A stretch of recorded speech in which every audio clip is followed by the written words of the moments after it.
Bonjour à tous, c'est Thomas Ludovox.fr, bienvenue sur Ludo Chrono.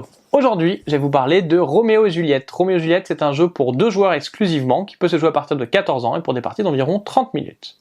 Roméo et Juliette, c'est un jeu coopératif dans lequel un joueur va incarner Roméo et l'autre va incarner Juliette. Leur but va être de se rencontrer de façon à faire progresser l'amour avant que la haine ne progresse trop à Vérone. Il va y avoir une série de tours. À l'issue de chacun de ces tours, les personnages vont se déplacer sur le plateau et à chaque fois que Roméo et Juliette se rencontreront, leur amour progressera. Mais attention, à chaque fois que sur un lieu on aura des personnages des familles rivales, ce sera la haine qui va, elle, progresser. Le but du jeu étant d'arriver au bout de cette piste avant que la haine n'arrive au bout de celle-ci. Alors voyons voir comment cela va se passer. Tout d'abord, on va mettre en place le plateau de jeu en utilisant un des scénarios de la boîte qui va nous indiquer où placer les différents personnages, ceci étant de difficulté croissante.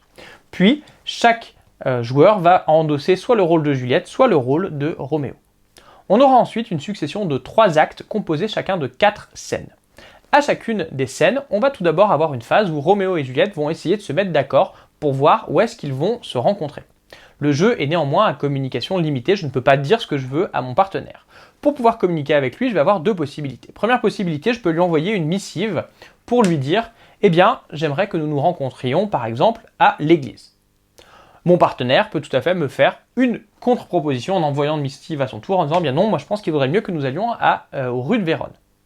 Il va également falloir se décider si on va choisir de laisser cours à notre passion ou bien d'être plus raisonné. On va là aussi avoir une discussion en disant moi je propose que nous fassions triompher la passion et peut-être mon partenaire peut dire oui d'accord ou bien non je préférerais que l'on choisisse la raison. En l'occurrence on va choisir la passion.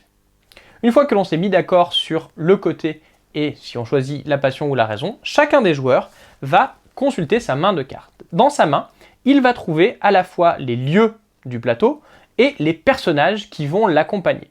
Donc chaque joueur va devoir choisir un lieu, celui qu'il le souhaite, peu importe s'ils se sont mis d'accord avant ou pas, et un personnage qui va venir avec lui. Ici par exemple, je vais choisir d'aller dans les rues de Vérone et de venir avec les parents Montaigu. Une fois que j'ai choisi mes 2 cartes et que mon partenaire a fait de même, on va les révéler et déplacer les personnages correspondants. Ici, Roméo vient aux rues de Vérone avec les parents Montaigu et Juliette vient avec sa nourrice. On va alors regarder si il y a des personnages de familles différentes qui se trouvent sur un même lieu. En l'occurrence, c'est le cas ici, et donc pour chaque lieu où il y aura des personnages de familles différentes, la haine va progresser. On va ensuite regarder si Roméo et Juliette sont sur le même lieu et s'ils ont choisi la passion. S'ils ont choisi la passion, alors on va pouvoir faire progresser le curseur qui est ici, leur passion va grandir. À chaque fois qu'on réussit à faire progresser ce curseur de passion, on va piocher un nouvel événement que l'on va placer sur un des 3 emplacements. Ces événements, ils peuvent avoir des effets qui vont être permanents ou bien des effets immédiats qui n'auront plus cours ensuite.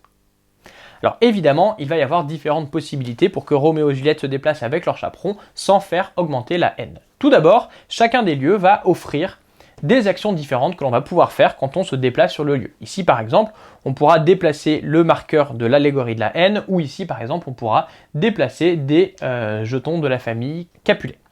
On va également retrouver des personnages un peu spéciaux.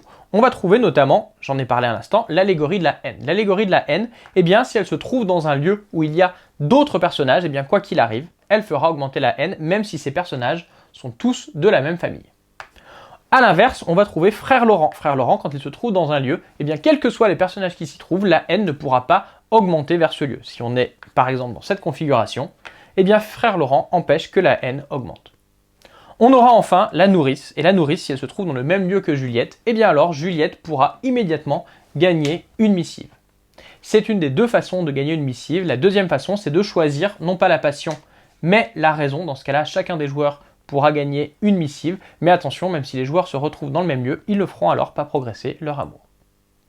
Une fois que la scène a été résolue, chacun des joueurs va compléter sa main en piochant une carte de chacun des types, et on va pouvoir passer à la scène suivante. Au bout de 4 scènes, les pioches auront été épuisées et on va donc commencer un nouvel acte. Pour commencer un nouvel acte, les joueurs vont défausser toutes les cartes de leur main, sauf une de chacun des types, et on va commencer un nouvel acte. La partie peut se terminer de 3 façons différentes. Soit parce que les joueurs ont perdu parce que la haine est arrivée au bout de sa piste, soit à l'issue du 3e acte, le marqueur d'amour n'est pas arrivé au bout de sa piste, ils ont alors évidemment perdu, soit les joueurs auront gagné parce que le marqueur d'amour est arrivé au bout de la piste et là, ils ont immédiatement gagné la partie.